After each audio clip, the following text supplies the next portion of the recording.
Joining me now, Karen Finney. She's Hillary Clinton's senior communications advisor and spokesperson. Karen, thanks for joining us as always. Clinton yesterday on Meet the Press described the process of who's gone through the emails handed over to the State Department very differently from how she has described it in the past. Take a listen, and then we'll listen to how she's previously described the process. Okay. Can you say with 100% certainty that the deleted emails, that the FBI is not going to find anything in there that's going to cause you to have to explain again?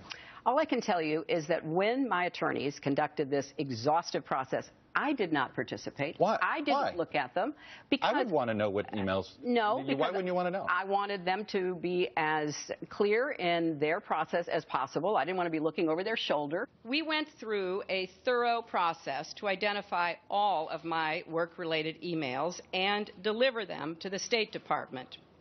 At the end, I chose not to keep my private, personal emails. So we went through a painstaking process and turned over 55,000 pages of anything we thought could be work-related.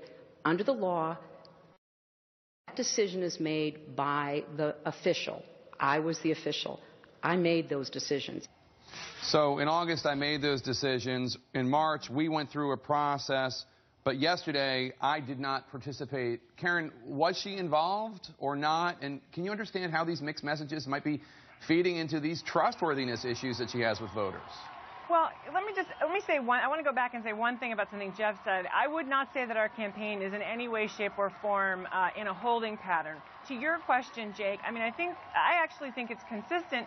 Because, you know, she said we, it was, as she has explained, two of her lawyers were involved in that process.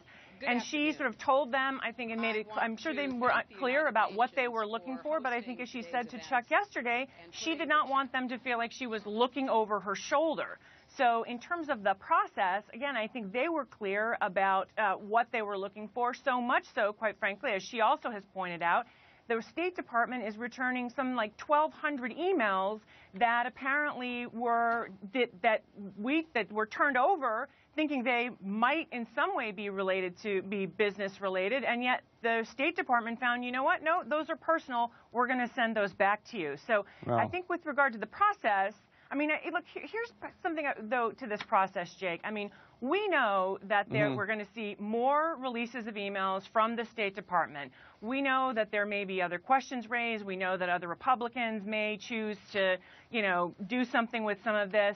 But here's the bottom line. Yeah. Hillary Clinton has taken responsibility for this. She has apologized. She has turned over her server. And finally, after months of asking for the opportunity to come and speak to Congress, she turned over the server because she was turned over the server because she was essentially forced to, right? It wasn't willingly. Well, but it wasn't. I don't think you can say that. She turned it over. Been cooperating with all of their requests and with their investigation. Karen, let me ask you another question. Clinton explained this whole thing happened because, according to Secretary Clinton, she did it for convenience because she thought it would be, quote, easier to carry just one device for my work and for my personal emails, one device instead of two. How does that square with this, which she said earlier this year? I have an iPad, a mini iPad, an iPhone, and a BlackBerry.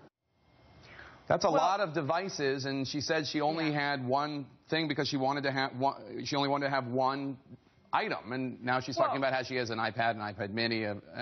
Okay, so hold on. She didn't have the iPad. She got the iPad, I think, as a Christmas gift sometime later, and as I understand it, uses that, predominantly to read articles and what have you, not for email. And with regard to the BlackBerry, I don't even think she had the iPhone at the time that she had the BlackBerry. And remember, the issue with the BlackBerry, because remember, at the State Department, there are two very separate systems. There is a classified system, and there is the unclassified system, which would be a .gov email address. And so what she's talking about is she used her personal email for the BlackBerry. But that is not the whole of all of her communications, because so much of her communications were done in this Karen, classified it's just a contradiction. system. She said she thought it'd be easier to carry one device, and here she is talking about carrying four devices. But somebody gives you an iPad, so she's saying, well, I have an iPad, and so she got an iPhone. It was all later, and the point being, at the time, she decided that having one device where she could, because she was going to be traveling, and like she said, Jake, come on, when she went into the State Department, as you will recall, we were facing some pretty big challenges, and I don't think she was as focused on what technology she would have. Like she said, can I just have one device? That would make it easier. I think having an iPad to read articles that somebody gives you as a Christmas present does not, doesn't create some sort of, mishap. All right, I appreciate your coming on. Karen Finney, thank you so much.